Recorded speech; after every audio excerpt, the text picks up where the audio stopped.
Today, we're going to start what I think you're going to find to be an exciting, eye-opening, I hope spirit-filled adventure into the second book of the Torah, Exodus. And Exodus is a wonderful and awesome, visually appealing spectacle. In order to set the table for our study, to get a sense of where it's going to take us, I'd like to spend a little bit of time giving you an overview of Exodus, talking a little about the conditions that Israel lived under during the time between Joseph's death and the first mention of Moses. The Hebrew name for the section of the Torah that we call Exodus is Shmot. And Shmot means names. And it comes from the fact that the first words of the book begin with, these are the names, the Shmot of the sons of Israel, B'nai Israel. Now, just as a quick refresher, the first 5 books of the Bible are in Hebrew Torah. Torah means teaching or instruction. It does not mean law. The Torah, consisting of Genesis, Exodus, Leviticus, Numbers, and Deuteronomy, is essentially traditions that are handed down orally from generation to generation that are purportedly what God gave to Moses on the holy mountain that we call Mount Sinai. Eventually, what began as oral traditions were written down on papyrus scrolls sometime before the first king of Israel, Saul, was anointed. Now, Genesis is often called the book of beginnings. That's beginnings ending with an S, plural. Several beginnings. In Genesis, it's my opinion that we are not really so much told of the beginning of the universe, that is, that time when an incalculably vast nothing became something, but rather it seems to me that the start of Genesis is about God creating the conditions for life. That's what's valuable to God, life. In other words, the creation account begins by stating that it was God who created everything, and then explains that the earth was formless and void, meaning it had been created, but it had been sitting there for some unspecified amount of time, as with the rest of the universe. And then we're told that the darkness was over the surface of the deep, so there was already a deep. And lastly, that the Spirit of God was moving over that surface of the waters. So what we see is that the creation story is about the beginning of the physical environment that could support life. But it was only the first of several beginnings that we would be told about in Genesis. Now, Exodus, Shmot, is in many ways another book of beginnings. It is the book of beginnings of a new nation of people who God elected and separated from all other people on planet Earth, the Israelites. And Jehovah established this set-apart nation on political and civil and religious levels. In other words, although the earth and the stars and animals and plants and mankind were all created in the earliest part of the creation story, God had not yet finished developing his divine work with these infants of creation. He didn't create and then just let everything evolve on its own without his further molding and shaping. Exodus is entirely God-centered. And Exodus establishes several important understandings about the nature of the Lord, most of which we are expected to already have digested. Certainly, as a prelude to studying the New Testament, we should know all this. In Exodus, we learn that there is but one God. His name is Yud-He-Vav-He. And that he is the same God that appeared to the patriarchs as El Shaddai. He is the creator of all things, but he is also above and not organically part of the things that he created. He is present and he is near. But his being in essence is not of the same substance as any created thing, except in small part for mankind. This God of Abraham is different than any of the pagan mystery Babylon gods. His area of dominion is infinite. His sphere of influence is without boundaries and limitations. His powers are infinite, and yet he constantly interacts with mere humans. In other words, the God of Israel is deeply involved in everyday human affairs, and in fact uses human affairs to achieve a much grander purpose. His grand plan involves the establishment of a nation of people that he will rescue, redeem, teach, nurture, and discipline. And that is Israel. So although Israel, as created in Genesis, is a separate and identifiable people group, it was, at the time of the last words written in the book of Genesis, still a fairly in a fairly primitive form. God had done little yet to create that peculiar order of society that would make Israel appear separate and distinct from all others. And about the only thing that made them visibly different from the Egyptians was race and vocation. They were mainly Semitic shepherds, while the Egyptians were cattle ranchers and building constructors who came from the line of Ham.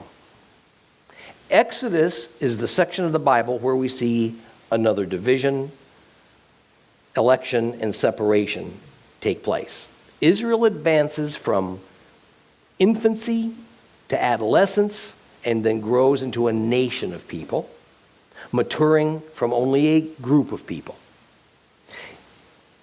It's become a nation with its own cultures, its own laws, well-defined morals and ethics. It's created its own history. It possesses its own land.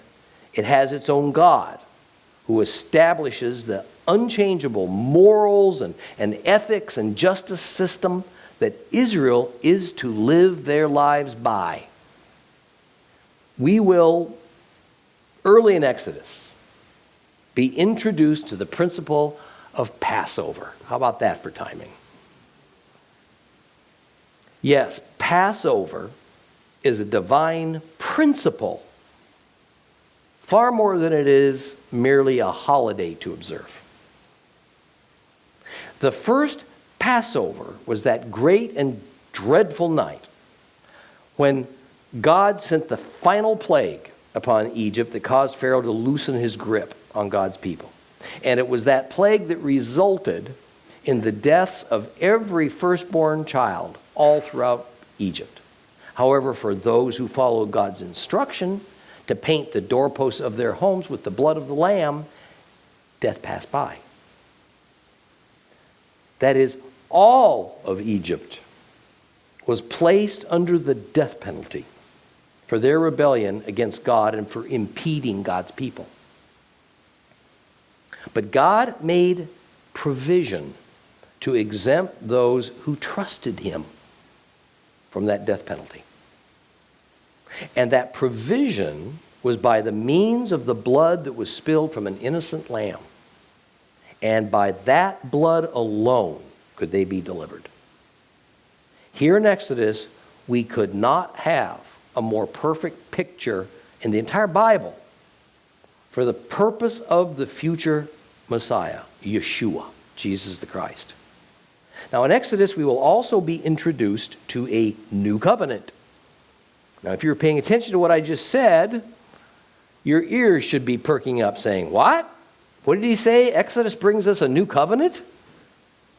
You see, terminology has an enormous impact on the way we perceive new information that's given to us. We have typically been taught that the Bible is based on two main divisions called the Old Testament and the New Testament. Most everything in Christianity is based on the premise that there was an original set of rules and laws handed down to mankind by God, which was eventually replaced by a new and better set of rules called the New Testament. And for Gentile Christians, it has been heavily implied that there is little point to knowing any more about the Bible than we can find in the New Testament. So the Old Testament is seen as more ancient history, maybe a curiosity. fit only for scholars, for academics, or perhaps the source of some interesting Sunday school stories for children.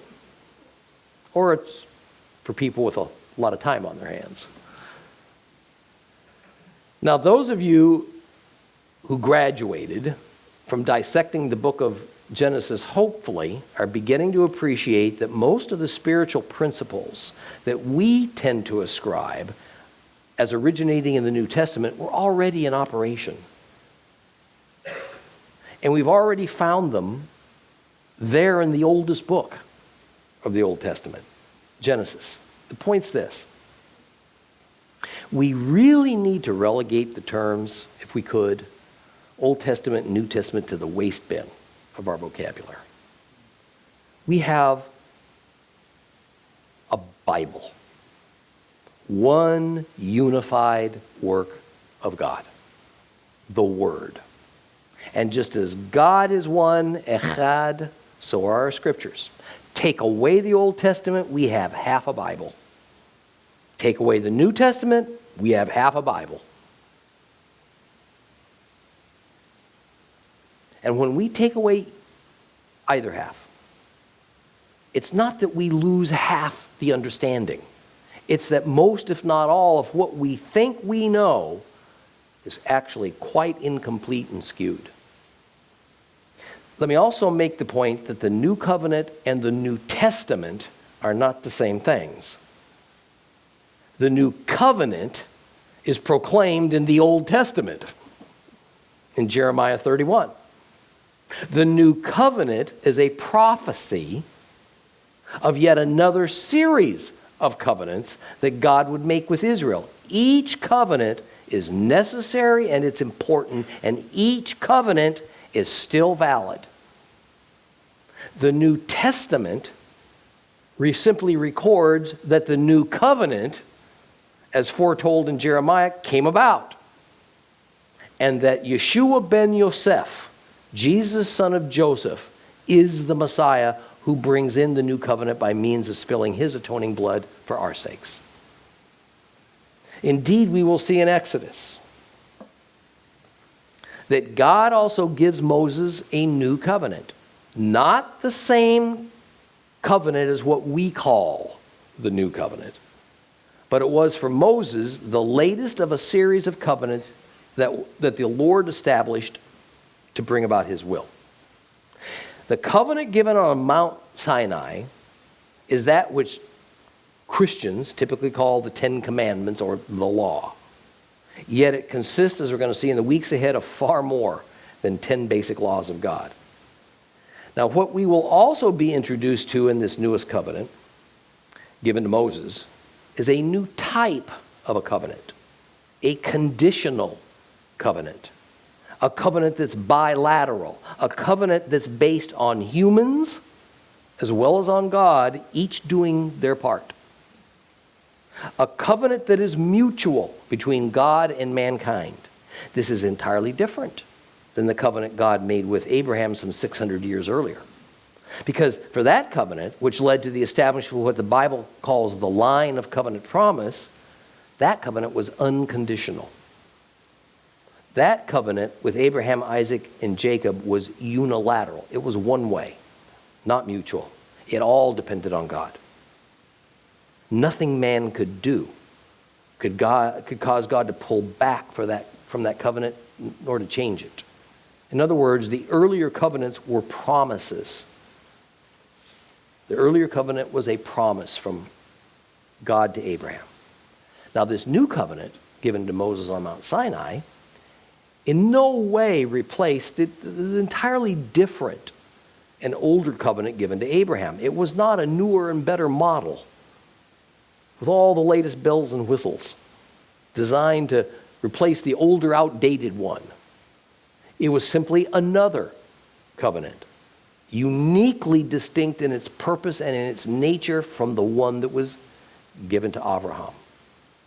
Yet, just as the first half of the Bible is the foundation for the second, so is Abraham's covenant the foundation for this new one that will be given to Moses. Therefore, the covenants of Abraham and Moses are very different, but they're tightly connected, as are the chapters of a book. Now, Exodus is a saga. It's a wide canvas painted with broad strokes.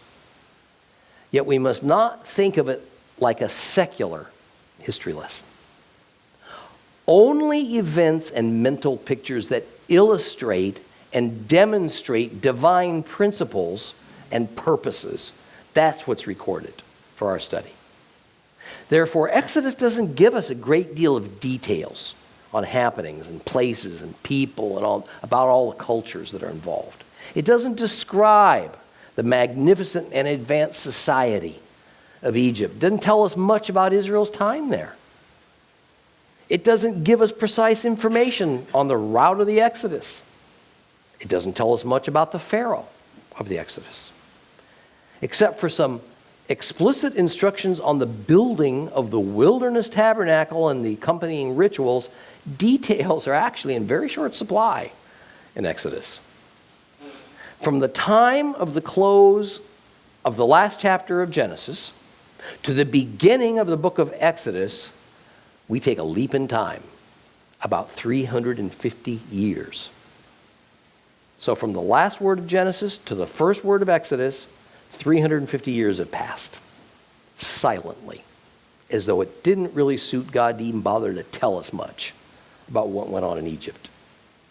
Or it's as though God just forgot about poor old Israel, languishing away in this heat as forced labor that had become their lot. And no doubt the majority of those Hebrews must have felt that God had abandoned them. Now, what I think you will come to see, however, is that what God did with Israel was to, metaphorically speaking, make a cake. God carefully selected the ingredients to make Israel. Then he mixed them until they were properly blended, and then he set the mixture in an oven to be baked. He set his heavenly timer for exactly the amount of time he knew was needed for this Hebrew cake to congeal and then to rise and become usable. 400 years.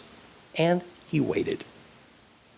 And although he undoubtedly monitored the baking process, in general, there was no need for substantial intervention on his part. The cake would remain in the oven until the timer went off and it was finished baking. Well, when God opened the oven, out popped Israel. Apparently, there was a little point in his telling us all the details of what went on during the time Israel was baking in the oven of Egypt. So the Bible contains practically nothing of those years. Now, the Torah presents us essentially, then, with a pair of bookends, with the volumes of information and history that lay in between those bookends missing concerning what apparently was one of the most, if not the most, important purpose for God's determination that Israel would indeed spend a long time in Egypt. The first bookend is Genesis 46:3, because there God tells Jacob, "Fear not to go down to Egypt, for I will make there of thee a great nation." And that single bookend stands alone until the next one appears shortly after the opening verses of Exodus. "And the children of Israel were fruitful and increased abundantly and multiplied and waxed exceedingly mighty, and the land was filled with them." There's your two bookends. God prophesied Israel's expansive population group, declared it was going to happen, and it happened. Now, how it all happened may be of interest to us, but God's only mission was to ensure that his divine purposes were fulfilled, not that posterity should have a blow-by-blow account of it all or an explanation of all the hows and whys. Perhaps some of the Israelites remembered that God had told their forefather Abraham, later on Jacob, that Egypt was going to be their destiny for a time. Perhaps they reckoned that just as the prediction of their sojourn in Egypt and their population explosion had come true, So it would happen at God's appointed time that, as promised in Genesis 46:4, I will surely bring you back up again. Yet after 3.5 centuries in Egypt, with apparently very little input from God, how much would those Hebrews actually have remembered about those precious and reassuring promises given their ongoing condition as slave laborers? And more importantly, how much would they still trust in the one who made those now distant promises? Trust him during a time while they lived amidst a culture that deified and worshiped beasts and men and the sun and the moon and the stars. A culture that was completely preoccupied with life after death. They knew nothing of God. This death culture of Egypt was probably one of the reasons that we see such a reticence on the part of the Torah to even discuss death and the afterlife. The Old Testament never introduces the concept of dying and going to heaven. In fact, what happens after death is barely touched upon in the Old Testament. Gives us the haziest of pictures when it does. Egypt's religion was one of magnificent monuments and god images, and it's one that focused on death. The pyramids were just elaborate burial chambers, self-contained kingdoms for living a comfortable afterlife. Therefore, Israel's religion became an imageless one. And the only authorized monument we'll find in Exodus was a modest tent structure built for God to dwell in alongside his people. And as for the subject of death itself, it was simply dealt with as little more than a mysterious fact and unavoidable fate for everybody. Now, unfortunately for us, Exodus opens by immediately cutting to the chase, telling us only in the broadest terms the condition of the Hebrews in Egypt. In shorthand fashion, the verses of chapter 1 set the stage for God's upcoming battle with Pharaoh through Moses. But there are other sources of information of historical importance that do exist about the Israelites' time in Egypt, that is, sources other than the Bible. And we will explore several items of interest that makes use of this information, including the elusive route of the Exodus, the location of Mount Sinai, the site of the Red Sea crossing, and several more things. Now, to best understand the book of Exodus and to comprehend not just what it says, but what it means in relation to the overall scriptural picture, we need to be able to stand back and look at it from a structural standpoint. See, because there are themes and patterns and there's logical divisions that emerge, and they all work together to give us a good understanding of the formation and the maturing of Israel as a nation of people. Now, understanding that the contents of Exodus is critical to understanding everything that will follow in the Bible is what I want you to gather from today's introduction.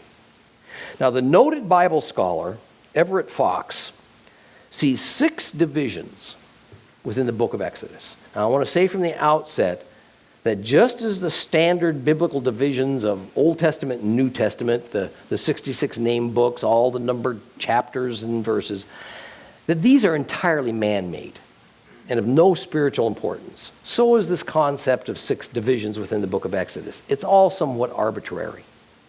The purpose of all these divisions is only to give our finite little brains a way to deal with the sheer volume of Holy Scripture. What is it they say about how you eat an elephant? One bite at a time. And it's a more efficient way to communicate amongst ourselves concerning specific Bible passages as we study and discuss and we search out God's Word. So according to Everett Fox's method, he sees Exodus's opening division, which is the first of 6, as what he calls the deliverance narrative.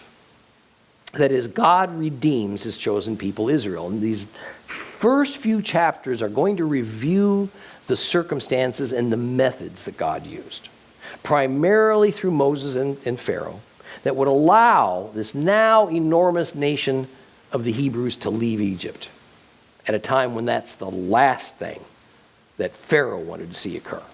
Because Pharaoh well knew that Israel leaving Egypt, well, that would be a devastating blow to his nation. Division 2 he calls the wilderness experience. It deals with the experiences of Israel as a displaced horde of refugees trekking across a barren wasteland, immediately following their escape from Egypt. It is the beginning period when God would show Israel who he is, that he is trustworthy, he is holy, and that he is just, but he's also not to be trifled with. It would end with him showing who they are in his sight as they march away from who they used to be in Egypt. This leads to Division 3, covenant and law, which is more correctly called Torah, whereby God starts to deal with the structure of Israel itself, particularly societal and religious structure. In Egypt, you see, Israel was just an appendage of Egypt. However, now they experience that first great governing dynamic of God that we discussed about a year ago: division, separation, and election. Israel was in the process of being divided and separated and molded into a nation built in God's image and set apart for service to him. By means of God giving Moses the Torah, he also effectively gave Israel a manual for living, a manual for living as a redeemed people, a manual for living in harmony with him. No guesswork was going to be needed. Following along with the biblical theme of structure, Division 4 moves to instructions, blueprints really, if you would.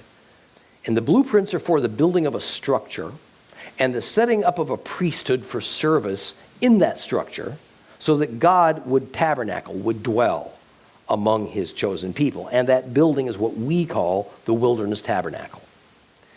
Now, since the wilderness tabernacle is just a physical model of a spiritual and heavenly place that would be followed hundreds of years later with a temple, we will be spending quite some time exploring the design of the tabernacle and all the symbolism behind the God-ordained rituals that the priests would perform there.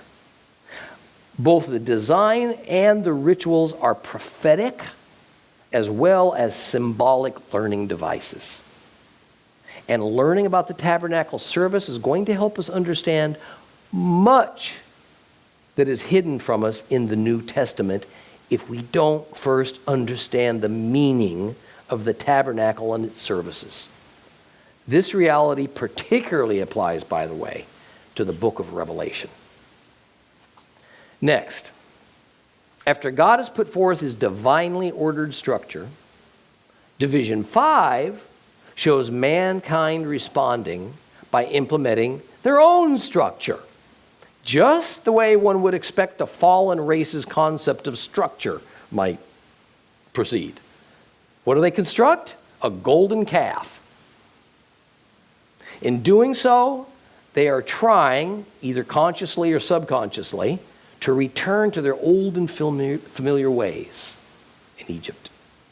And what follows is the terrible consequences of what happens when man rebels against God's system of order, engage in idolatry, and how God provides a much-needed pathway for reconciliation when man sins and rebels against just such a God.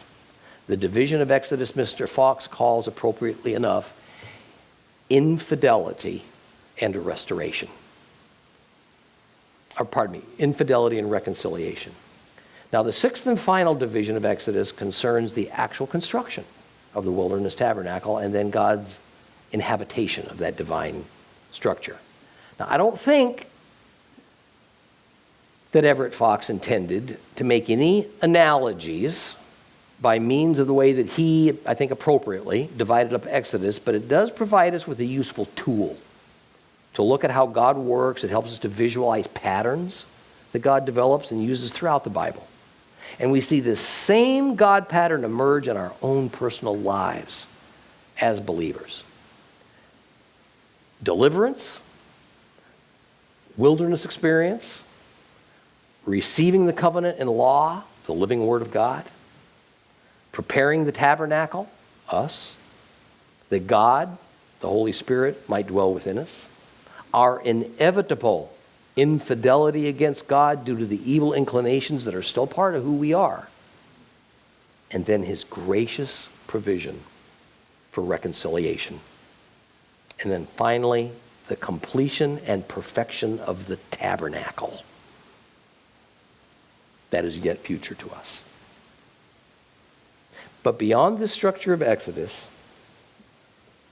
there are also certain words that God uses, which gives a beautiful unity to it all. Sadly, most of our modern English Bibles mask this unity to varying degrees, because these words are of Hebrew origin. And the way Hebrew words are used is quite different from English. We're going to find throughout Exodus the recurrence of the words in English: see, glory, serve, and know. English can make this a little harder to observe, and I want to prepare you, I want you to be aware as we move forward through Exodus to discover these word patterns. I'm going to give you an example of what I'm talking about right now. Let's just take the recurring root word serve. I'll just do it in English for right now. Serve. It's going to change form and emphasis as we roll through Exodus. We're going to see the Hebrews move from servitude to the Pharaoh to service to God. When the Hebrews are given the Torah, they are also warned against serving other gods. The Torah also specifies how the Israelites, as the children of God, are to treat servants and how they are to conduct service in the tabernacle and how God is to be served. Now, this example is neither contrived and it's not allegorical or just a slick literary style. It's actually very typical. I'm taking you on this short detour to explain the significance of the unique and meaningful word structure of biblical Hebrew that takes a root word like serve, and then it molds it and it shapes it within the scriptures in a way that is particularly helpful for listening to as a spoken word, absorbing it through the ears, through hearing, than for memorizing it. See, these Hebrew word patterns are most useful in helping us to connect the dots.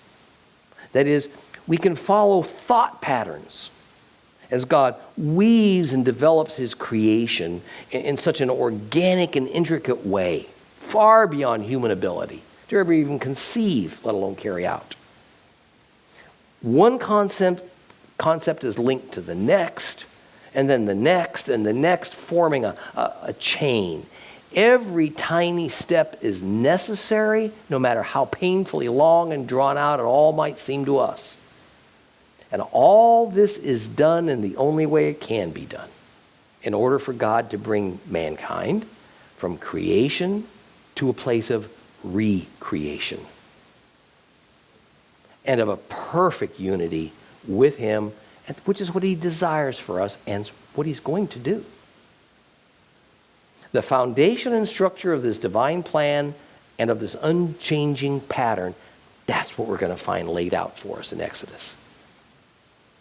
So let's move on. I don't expect you to remember all that, only to make mental note of it so that the lights might come on from time to time as we spend the next many months in Exodus. So the Bible doesn't give us that much information about the 350 years that passed from the time of the Israelites entering Egypt until God starts preparing Moses to bring them out of Egypt. So I want to spend a few minutes painting as accurate of a setting as possible for the opening scenes of Exodus. Now, this information comes mostly from archaeological finds, as well as Egyptian and Greek and Roman historical records. The first 1 or 2 centuries that the Israelites spent in Egypt had been prosperous for them. All indications are that they lived comfortably, they lived peaceably. They had been allotted by the Pharaoh, thanks to Joseph, what was intended to be a permanent territory, perfectly suitable to their shepherd lifestyle in the land of Goshen. Goshen was in an area of Egypt called Lower Egypt, even though it lay at the northernmost area of Egypt. Noph was the capital city of Lower Egypt, and likely that is where Joseph was when he first dealt with his brothers who had come down to Egypt to acquire grain on account of the worldwide famine. However, new evidence gathered by people who expected anything but what they discovered is that Joseph also had a palace in the city where so many of the Israelites would live, a city called Avaris. This would seem most natural, as Joseph would have wanted to be close to his father and his brothers and his other Hebrew family members. Now, as might be imagined, not every Hebrew remained as a shepherd. Many took up the building trades. They learned them, no doubt, from the Egyptians because they excelled in architecture. Others became merchants, some even cattle ranchers, farmers. Again, they would have learned these occupations from some combination of the Egyptian nationals and the many foreigners that they would have come into contact with, since they lived in the very area that many foreigners from the area that we now call the Middle East would have to have passed through to get into Egypt proper. The Bible texts and the scores and scores of Egyptian monuments give every indication that the Hebrews were not restricted to only the land of Goshen, nor were they shy about moving into other areas of Egypt. They did. Over time, many Israelites became expert at growing crops, using the tremendous resources of the Nile to their advantage. Even more, they assimilated into Egyptian culture to varying degrees. Through everyday dealings with the native Egyptians and through intermarriage, Israel and Egypt fashioned quite a connection. Along with accepting Egyptian culture, they also began to adopt standard Egyptian religious views and religious rites. Sometime around the halfway mark of their sojourn in Egypt, a sea change occurred, and it forever altered the lives of the Israelites, beginning just a few decades before Joseph's arrival as a slave in Egypt. The so-called Hyksos rulers had established their dominance over most of Egypt, primarily Lower Egypt. The Hyksos were from somewhere in the Middle East.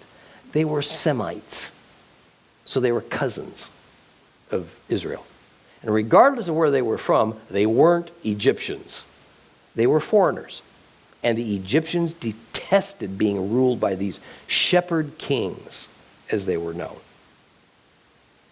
Their dominance ebbed and flowed, at times making gains into Upper Egypt, which, by the way, is to the south, and the territory that lay between Upper and Lower Egypt, and inevitably losing some ground as well. Eventually, an Egyptian general in the capital of Upper Egypt, a city called Thebes, and by the way, that's now known as Luxor, gathered an army of Egyptian nationals, and they defeated these hated Hyksos rulers once and for all. Now, the Israelites would now become the focal point of nearly 2 centuries of bitterness that had built up in the Egyptian people that no doubt began when the Hebrew Joseph started accepting their servitude in exchange for food during that famous 7-year period of famine. The first job of the new king of Egypt then, an Egyptian, was to dismantle any foreign influence that could threaten Egypt. And that meant gaining control over these Israelites, whose numbers had grown into menacing proportions.